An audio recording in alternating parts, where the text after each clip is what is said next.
केहू गलत ना कहे अपना चीज के हो, केहू गलत ना कहे अपना चीज के हो।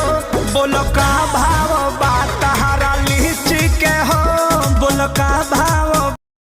लाइकी जब यादव जी बारात में जाते हैं तो लड़कियां बोलती हैं झूठे हवाई फायर मारत रहो हो, खाली टुकुर टुकुर यादव जी निहारत रहो हो। तो उसी बात पे यादव जी बोलते हैं दयालु यादव जी के बाराते में तो काहे डेरा।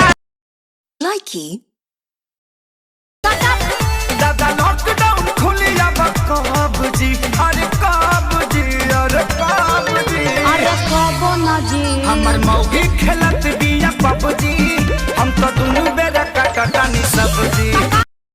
लाइकी कहीं इतना डेरालू तू तो झूठे अगर आलू रानी कहतानी बात हम सही।